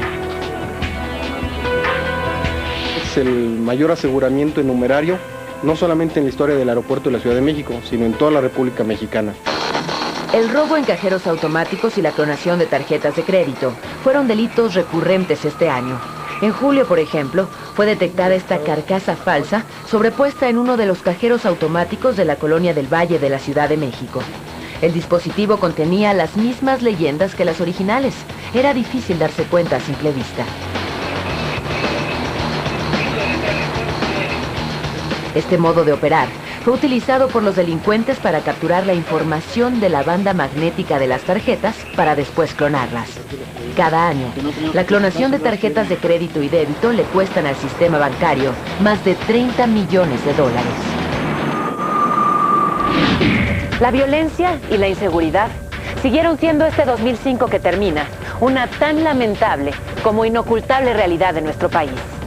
De tormenta en tormenta, la violencia y la inseguridad mantuvieron secuestrada la tranquilidad de México. Octubre 2. En Lima, Perú, la selección de fútbol sub-17 gana el campeonato del mundo de la categoría al vencer 3-0 a Brasil. Octubre 8. Un terremoto de 7.6 grados en la escala de Richter sacude en Asia a Pakistán y deja más de 30.000 muertos. Continuamos con el mundo, la guerra y el terrorismo. Y más adelante, los que se fueron. Termina el 5º año del nuevo milenio de tormenta en tormenta. Y el mundo siguió espantado y sacudido por el terrorismo. Explotaron actos suicidas en ciudades de Europa, de África, de Asia y de Oceanía.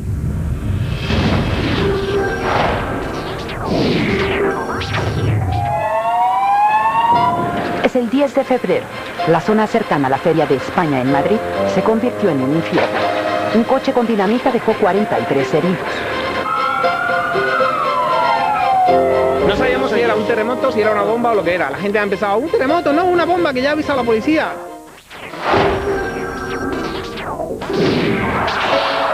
Es el Día del Amor y es Líbano. Un coche bomba mata 20 personas.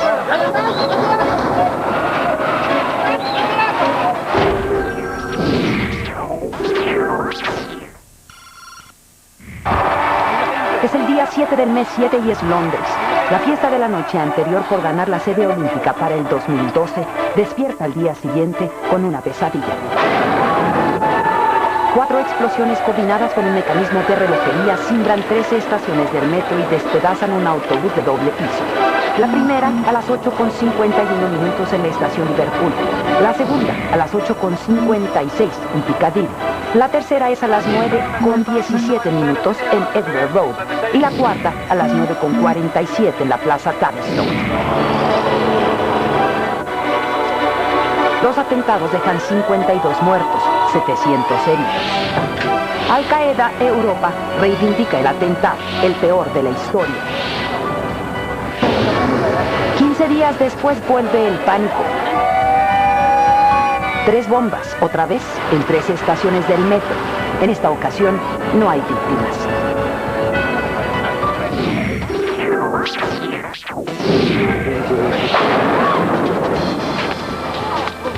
Ese mismo mes de julio, el día 23, es el norte de África. 3 explosiones en cadena provocan 80 muertos y 120 heridos en Sharm el Sheikh, en Egipto. Todavía consternados por el impacto del terror, el 1 de octubre es Bali. Atentados suicidas convierten en hoguera 2 restaurantes. Mueren en el paraíso 23 personas y hay 130 heridas.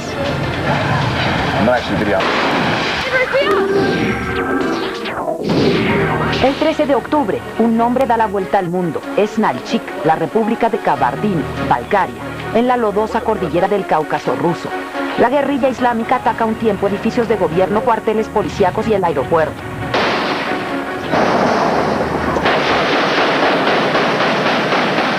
El asalto armado concluyó 24 horas después, con un saldo de más de 100 muertos y por lo menos 120 heridos.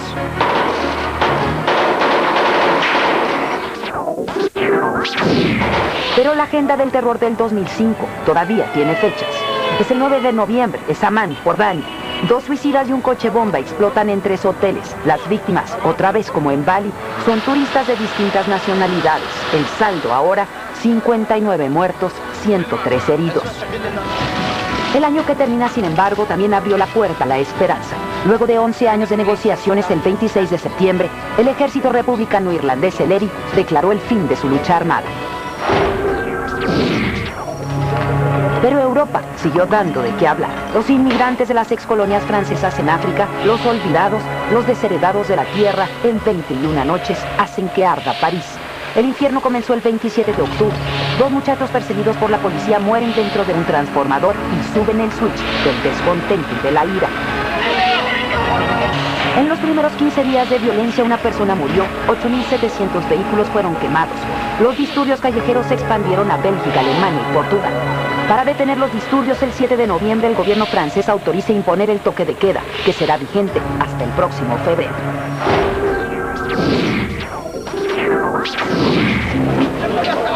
Este 2005, Irak fue la violencia cada día. El año comenzó con las elecciones del 30 de enero, las primeras en medio siglo. El 28 de febrero, 118 personas murieron al explotar un coche bomba en la ciudad de Gila. El 6 de abril, Jalal Talabani se convirtió en primer ministro iraquí y la violencia aumentó. De marzo a julio, hubo en 11 atentados 490 muertos.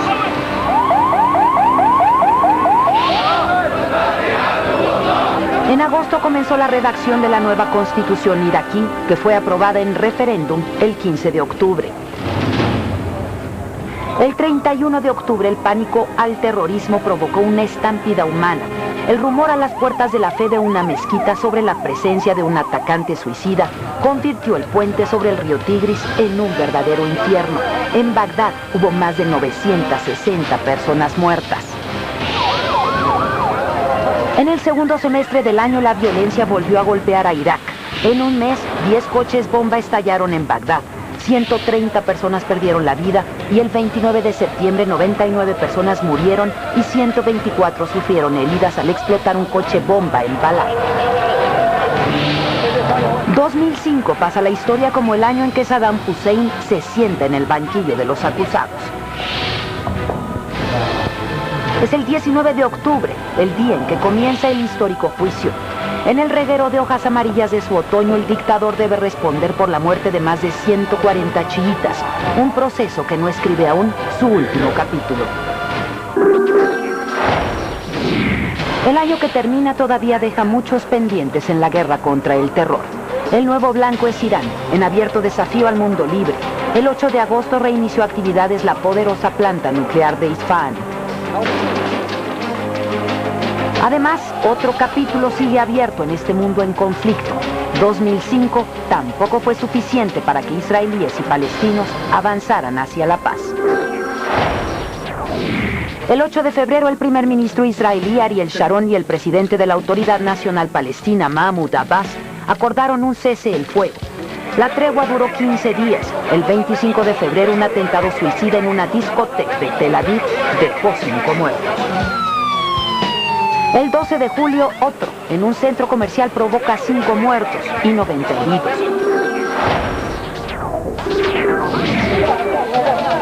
Sin embargo, si la paz no llega, la distensión avanza. El 15 de agosto, tras 38 años de ocupación, comienza el desalojo y el éxodo. 8.500 colonos se retiran de 21 asentamientos judíos en Gaza y 4 en Cisjordania.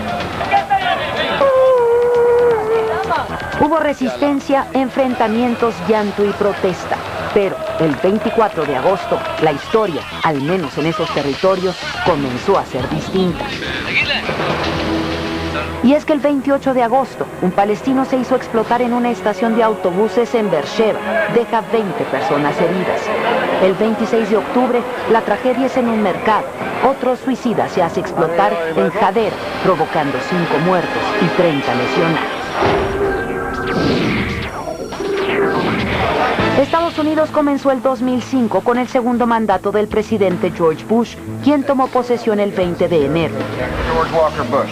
Do solemnly swear. Do solemnly swear. Pero este no fue el año de Bush. Hoy, los índices de aprobación del presidente apenas alcanzan el 40%. 2005 fue el año que puso fin a más de un misterio. Conocimos la identidad de Garganta Profunda. En su edición del 31 de mayo, la revista Vanity Fair dio a conocer que Mark Feld, ex número 2 del FBI, fue quien filtró a los periodistas del Washington Post la información que desató el escándalo Watergate, que derivó en la renuncia de Richard Nixon. En América Latina, el 2005 nos dijo que el sur también existe. Cerraron su capítulo de crisis políticas Ecuador y Bolivia. El 20 de abril, tras 4 días consecutivos de manifestaciones contra el presidente Lucio Gutiérrez, el Parlamento lo destituye y horas después, el vicepresidente Alfredo Palacio jura como nuevo presidente. ¡Lo juro! Es el 6 de junio, la crisis estalla en Bolivia. 3 días después, el Congreso acepta la renuncia del presidente Carlos Mesa. La vacante fue ocupada por el presidente de la Suprema Corte de Justicia, Eduardo Rodríguez.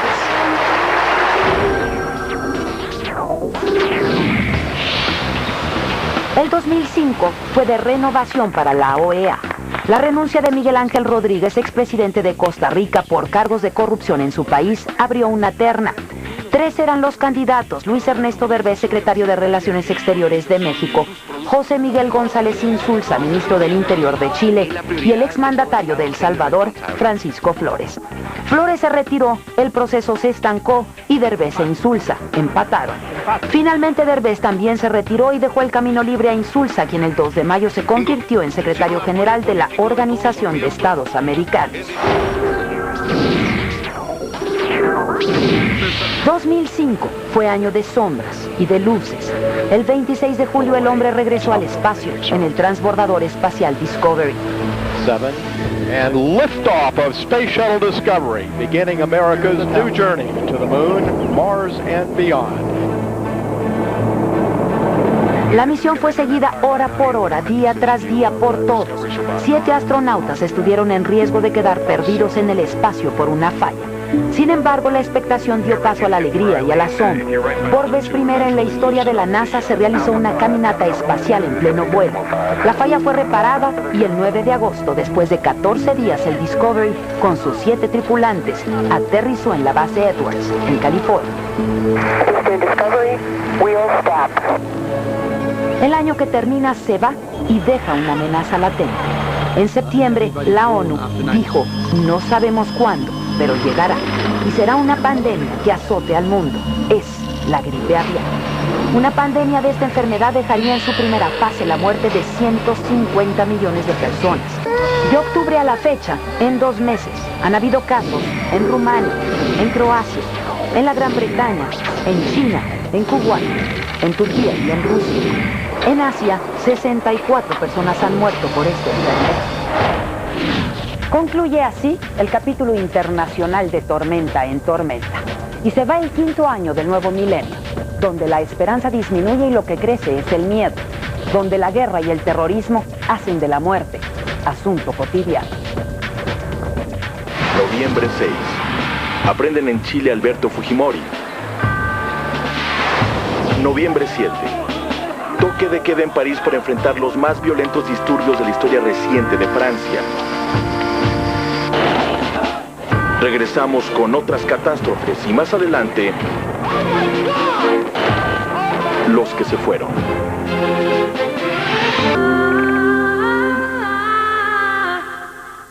Porque para nosotros la vida es un momento donde reina la fantasía.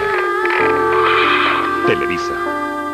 El jueves 15 de septiembre, la vida transcurría sin novedad en el Tianguis de Cohetes y Juegos Pirotécnicos de San Pablito, en Tultepec, Estado de México.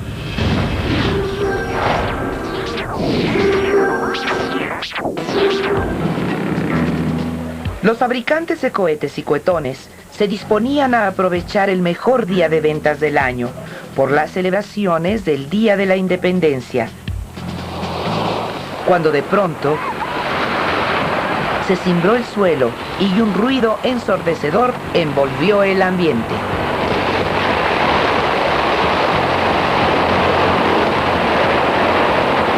No obstante la magnitud del siniestro y la cantidad de cohetes que explotaron, no hubo muertes que lamentar.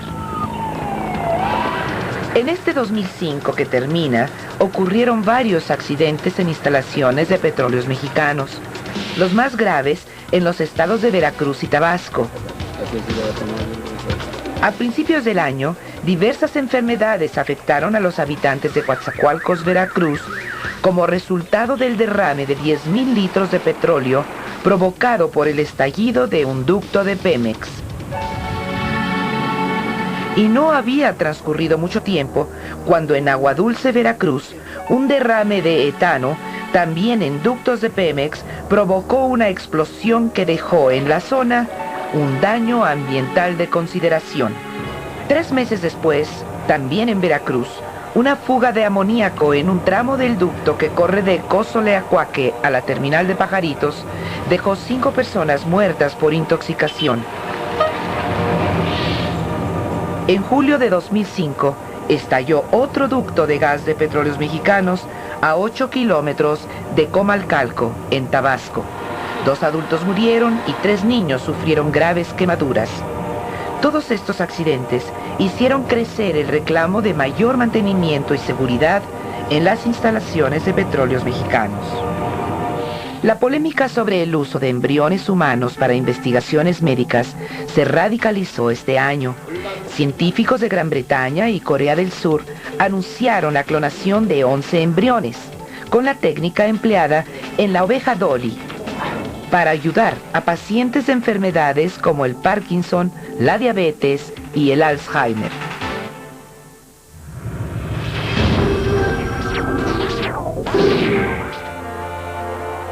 En Estados Unidos se generó un debate entre los padres de Terri Schiavo, una mujer en estado vegetativo, y su esposo, quien consiguió ante un juez que le fueran desconectados los aparatos que la alimentaban y la mantenían con vida. Terri Schiavo murió a pesar de que el presidente George Bush solicitó a un juez que fuera reconectada, petición que fue rechazada.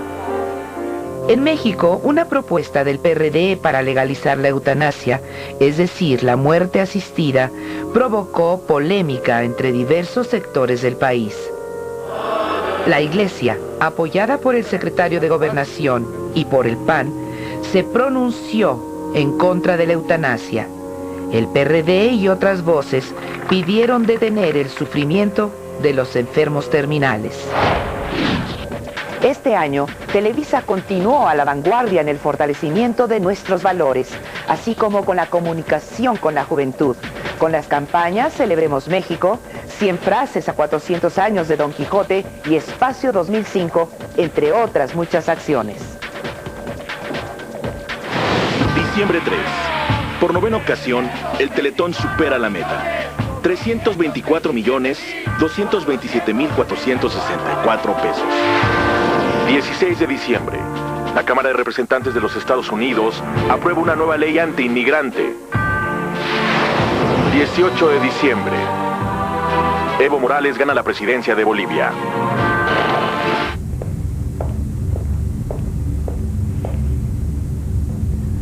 ...2005 fue el último año para grandes figuras del cine, la televisión y la política en México. Durante el 2005 no todo fueron malas noticias. Algunos mexicanos lograron destacar en diferentes ámbitos internacionales. El 21 de mayo, en la costa sur de Francia, Guillermo Arriaga ganó la Palma de Oro al mejor guión del 58º Festival de Cannes. Lo obtuvo por su trabajo en la cinta Los 3 entierros de Melquiades Estrada, película que protagoniza y dirige el actor Tommy Lee Jones. Pero las letras aún guardaban generosa cosecha este año. El escritor José Emilio Pacheco recibió el Premio Internacional de Poesía Federico García Lorca.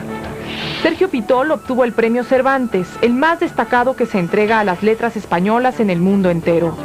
Este mismo año, en París, 2 mexicanos ganaban el concurso internacional de cuento Juan Rulfo: Pedro de Isla, regiomontano, por cuento, y Ana Clavel, oaxaqueña, por novela corta. Y mientras, en Guadalajara, el narrador y ensayista Tomás Segovia fue reconocido con otro galardón internacional por su trabajo en las letras, el Premio de Literatura Latinoamericana y del Caribe Juan Rulfo. En artes plásticas, 2 pintores fueron aplaudidos este año. En junio, Juan Soriano recibió de parte del rey Juan Carlos de España el Premio Velázquez de Artes Plásticas. Meses después, en Suecia, el pintor Francisco Toledo recibió el premio Right Livelihood, considerado el Nobel alternativo por su labor en favor de la protección de la herencia cultural de Oaxaca. La Universidad Nacional Autónoma de México también distinguió a México este 2005. La clasificación internacional del periódico inglés The Times ubicó a la UNAM como una de las mejores 100 universidades del mundo. La clasificación la ubicó por arriba de instituciones como Notre Dame, Georgetown, Shanghái y Tel Aviv. Este año la belleza también habló. La modelo Dafne Molina, de 23 años de edad, ganó el segundo lugar en el certamen Miss Mundo, evento en el que participaron alrededor de 114 jóvenes de todo el planeta. Y otro grupo de jóvenes, todos mexicanos, todos menores de 17 años, conquistaron para nuestro país un título mundial de fútbol que fue celebrado por millones. En el 2005, 3 mexicanos fueron elegidos para ocupar cargos relevantes en organizaciones internacionales. El exsecretario de Hacienda, José Ángel Gurría, se convertirá en el próximo secretario general de la Organización para la Cooperación y el Desarrollo Económico. Otro exsecretario, Bernardo Sepúlveda, fue elegido como uno de los 15 jueces de la Corte Internacional de Justicia de La Haya. Y Kofi Annan, secretario general de Naciones Unidas, designó a la mexicana Alicia Bárcena como nueva jefa adjunta de gabinete de su oficina ejecutiva, la número 3 en el organigrama de la ONU. Vocaciones distintas, compromisos diferentes, pero ciudadanos todos de una misma nación, México. El mundo de la cultura, el espectáculo y la política también transcurrió este año de tormenta en tormenta. Termina este año en que la naturaleza nos recordó su fuerza devastadora. Tsunami, huracanes, tornados, terremotos, que bien podrían ser la respuesta brutal al daño brutal que los hombres no dejamos de infligir. Termina un año en que la lucha por el poder ha sido referente y explicación de la falta de acuerdos, de la ausencia de reformas y del desencuentro entre poderes y adversarios políticos. Un año en el que experimentamos los inconvenientes de impedir con maniobras políticas la aplicación de la ley o de utilizar la ley con intenciones de descalificación política. En 2005, gracias a la estabilidad y la fortaleza financiera de la economía mexicana, no se vislumbra en el horizonte la tempestad de una crisis sexenal, aunque los nubarrones del desacuerdo siguen ahí, oscureciendo la posibilidad de promover las reformas que nos permitan crecer a un mayor ritmo y así reducir la pobreza y el desempleo. Se va a 2005 sin que ninguna autoridad haya sido capaz de revertir la inseguridad y de contener las violentas disputas del crimen organizado. En el mundo, este año termina con negros augurios de más terrorismo, de más discriminación y de más marginación. Termina un año más sin alcanzar garantías suficientes de paz y tolerancia en el mundo y sin poder dar respuesta suficiente a la pobreza y a los grupos más vulnerables de la sociedad. A nombre de Noticieros Televisa y de todos y cada uno de quienes aquí trabajamos para tenerlo oportunamente informado, expresamos nuestros sinceros deseos de un mejor año. Vamos, de un muy feliz año nuevo.